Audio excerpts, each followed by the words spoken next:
안녕하세요. 춘천 한마학교 다니는 이종구입니다. 저 보통 사람입니다. 믿어주세요. 한때 모 대통령 때문에 유행했던 말이죠. 저는 평범하고 안정적인 삶을 살고 싶었습니다. 남들 학교 갈 때 학교하고 취업할 때 취업하고 결혼할 때 결혼하는 보통 사람 말입니다. 하지만 지금은 부활하신 예수님을 만나 특별한 삶을 살게 되었는데요. 저에게 너무나 귀한 삶을 허락하신 하나님의 은혜를 간증하겠습니다. 우리 아버님은 건설 현장에서 벽돌을 쌓는 일을 하셨어요. 건설 현장은 날씨 계절의 영향을 많이 받기 때문에 상시적으로 일하는 날이 많지 않았어요. 그리고 항상 사고 위험에 노출되어 있었죠. 그래서 아버님은 자식들만은 안정된 직업을 갖기를 원하셨고 저도 평범한 것을 좋아했습니다. 저의 고교 시절은 정말 평범했습니다. 친구들은 당구를 치거나 담배를 피우기도 했지만 저는 그런 것에 별로 관심이 없었고 좋아하지도 않았습니다. 공부도 그야말로 보통 수준이었는데요. 제 성적표는 수음이 한 가중 온통 우아이면 미였습니다. 그런데 저는 이 성적으로도 충분히 만족했고 인류 다 갈 것도 아닌데 뭐 중간만 가자 생각했습니다. 보통 사람은 저의 성격과도 아주 잘 맞았습니다. 제 좌우명은 짧고 굵게 살자가 아니고 가는 거 길게 살자 했는데요. 인생 뭐 있나. 남들 대학 갈 때 대학 가고 취업할 때 취업하고 결혼할 때 결혼하고 그렇게 사는 게 인생이지 생각했습니다. 저는 대학에 가서도 아주 평범하게 생활했어요. 80년대에는 한창 시위와 데모가 많았지만 관심도 없었습니다. 오로지 안정적이고 길게 갈 수 있는 직업이 무엇일까 고민하다가 공무원 시험을 준비하게 되었습니다. 저는 외할머니를 따라 교회를 다닌 적이 있었는데요. 그래서인지 힘들 때에는 저도 모르게 하나님께 기도를 드렸습니다. 특히 공무원 시험 합격자 발표 날에는 하나님, 공무원 시험에 합격시켜 주신다면 교회를 열심히 다니겠습니다. 하나님께 약속을 했어요. 그 당시에는 서울신문에 합격자 발표가 났어요. 새벽같이 신문 보급소로 달려가 명단을 확인했는데요. 이종구 합격인 거예요. 제 이름을 확인하는 순간 뛸 듯이 기뻤고 하나님께 감사를 드렸습니다. 그런데 그때뿐 더 이상 하나님을 찾지도 않고 하나님과 전혀 상관없는 삶을 살았습니다. 남자들의 로망이 예쁘고 착한 여자를 만나 아들, 딸 낳고 알콩달콩 사는 거잖아요. 저도 이러한 삶을 기대하면서 맞선을 보았는데요. 한마음 교회에 다니고 있는 지금의 아내를 만나게 되었습니다. 예쁜 얼굴, 외부 머릿결, 호리호리한 몸매는 평소 제가 생각했던 이상한과 딱 맞았어요. 줄리아 로버츠 같더라고요. 첫눈에 반해버린 저는 미국 씨 혹시 영화 귀여운 여인 보셨나요? 거기에 나오는 줄리아 로버츠 닮으셨어요. 아, 그래요?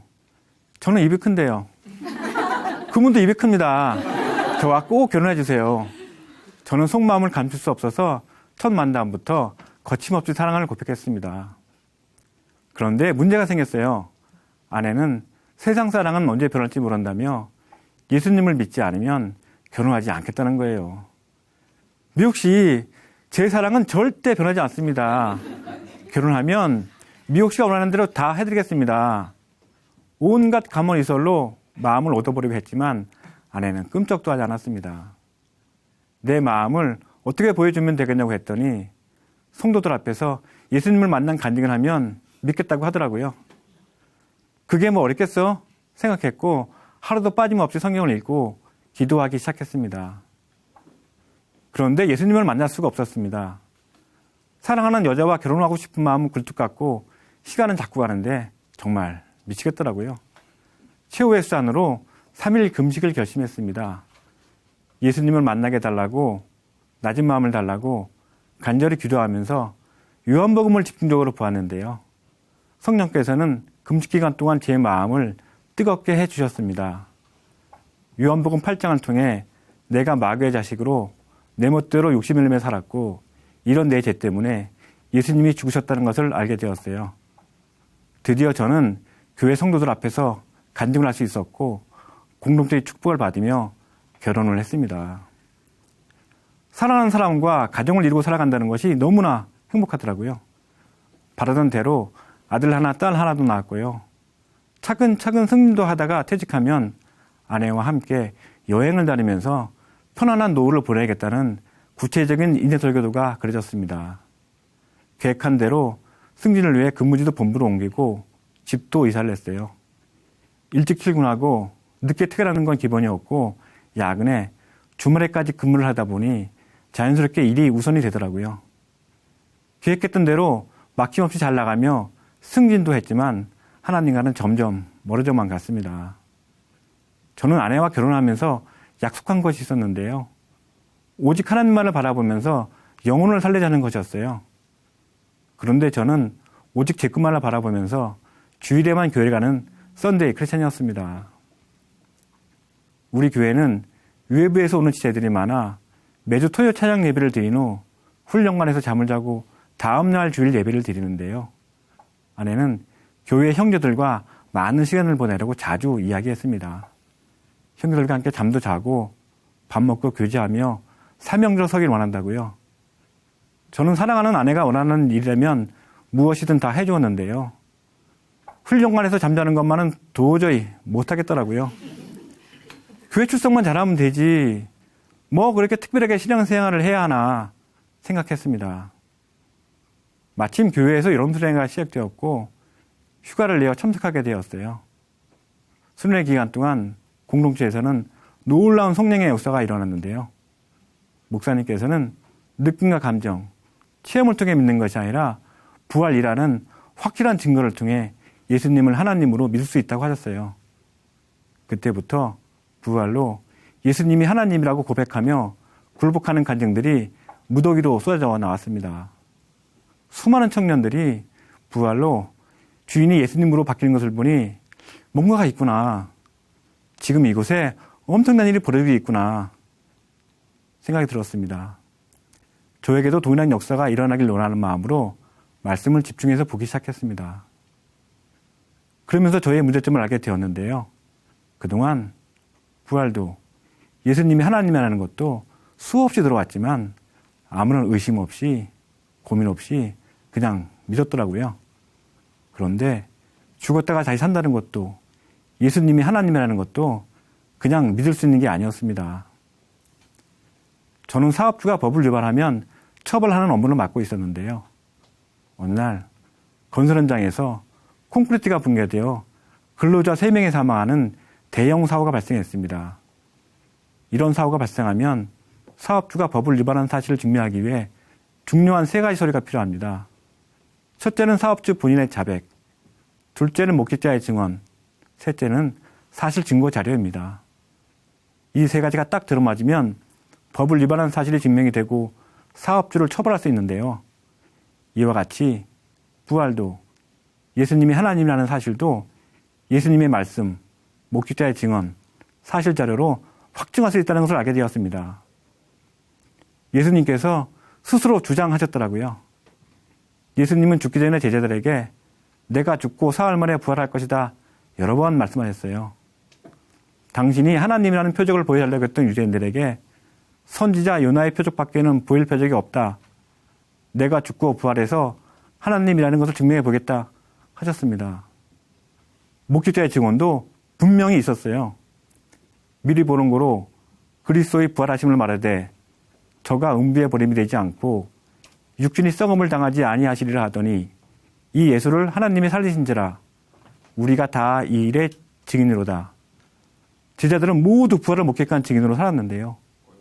예수님이 죽으실 때 도망갔던 제자들이 부활하신 예수님을 만난 후에는 죽음을 불사하며 예수님의 부활을 전했더라고요.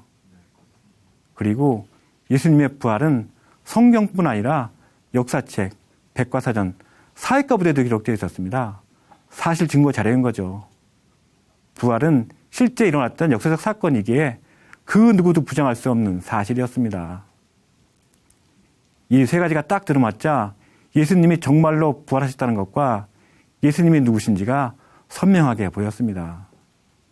하나님이 사람으로 오셔서 우리 죄를 위해 죽으시고 부활할 것이라는 구약의 예언이 예수님을 통해 정확히 성취되었더라고요. 부활하신 예수님이 바로 하나님이셨습니다. 창조주가 이 땅에 오셨다 가신 것입니다. 그동안 저는 내 인생 내 거니까 나를 위해 사는 것이 당연하다고 생각했습니다. 죄는 살인, 강도, 폭행 등 이 세상 법을 위반한 것이라고만 생각했지 나를 위해 사는 것이 제가 될 줄은 꿈에도 몰랐습니다. 예수님의 부활로 하나님이 살아계시다는 것이 확증되는 순간 제가 하나님께 얼마나 큰 죄를 범했는지가 보였습니다.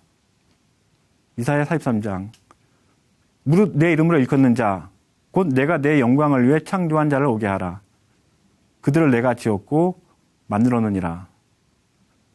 하나님을 위해 하나님의 영광을 위해 살라고 창조한 내가 하나님을 버리고 나를 위해 산 것이 죄였습니다.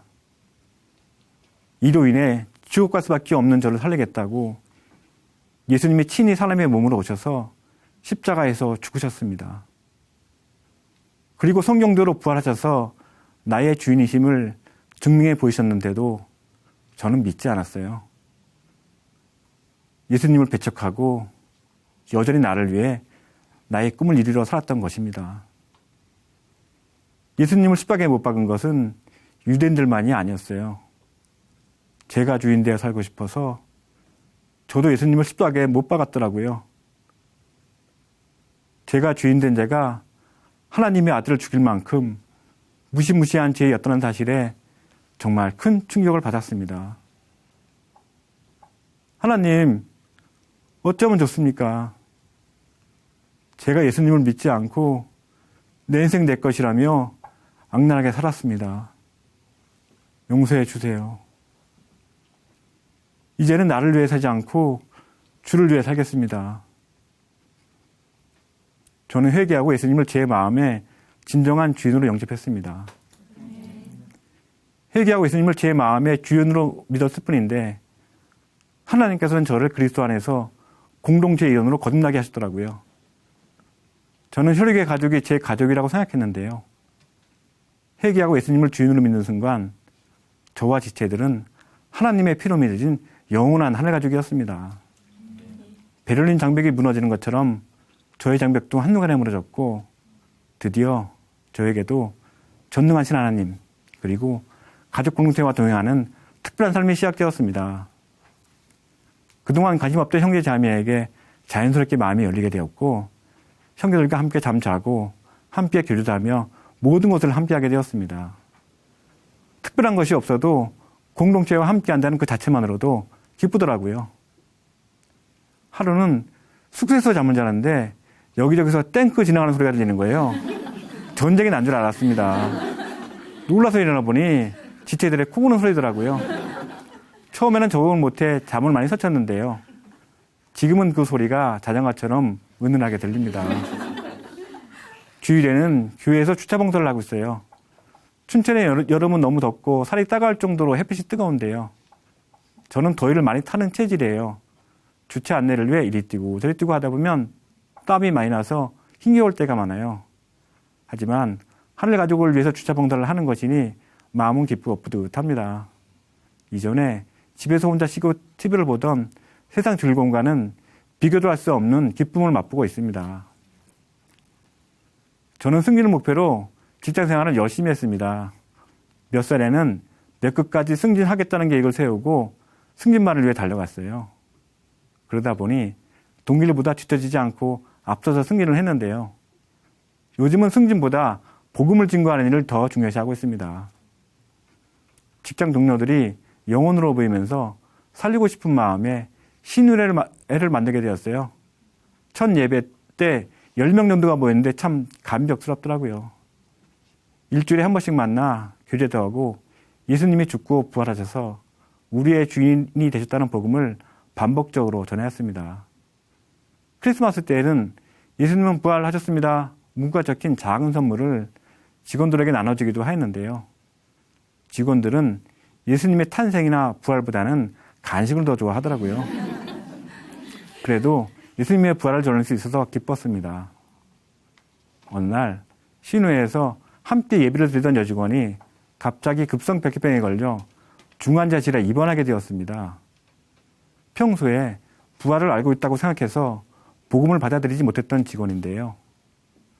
죽음 앞에 서자 마음이 낮아진 직원은 부활하신 예수님을 주인으로 영접하고 천국에 대한 확신을 갖게 되었습니다.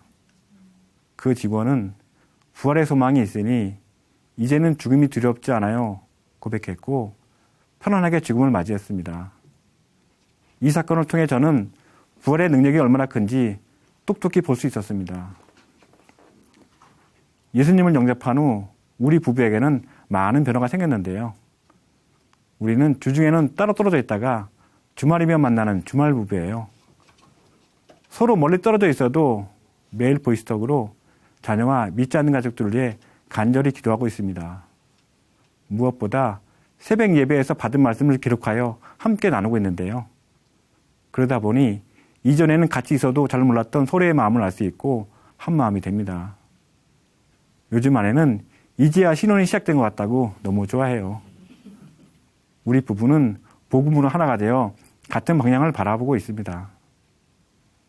지금은 직장에서 퇴직연금 업무를 담당하고 있는데요. 요즘은 100세 시대를 맞아 노후 생활을 참 중요하게 생각하잖아요. 그래서 많은 사람들이 국민연금, 퇴직연금, 개인연금 등 다양한 연금에 가입하고 노후를 대비합니다. 저도 예수님을 만나지 못했다면 제 인생 설계도대로 노후 대비반을 위해 살았을 거예요. 하지만 지금은 아내와 약속했던 것처럼 영혼을 살리는 사명을 잘 감당하며 영원한 나라, 천국을 준비하며 살고 있습니다. 저는 보통 사람으로 그저 평범하게 살고 싶었어요. 그런데 지금은 부활하신 예수님을 만나 하늘가족 공동체와 함께하며 아주 특별한 삶을 살고 있습니다. 전능자와 그리고 공동체와 함께하는 삶은 세상 즐거움과 비교할 수 없는 천국 그 자체의 삶인데요. 남은 삶, 도역자인 아내와 함께 복음의 세명자로 힘차게 달려가겠습니다. 감사합니다.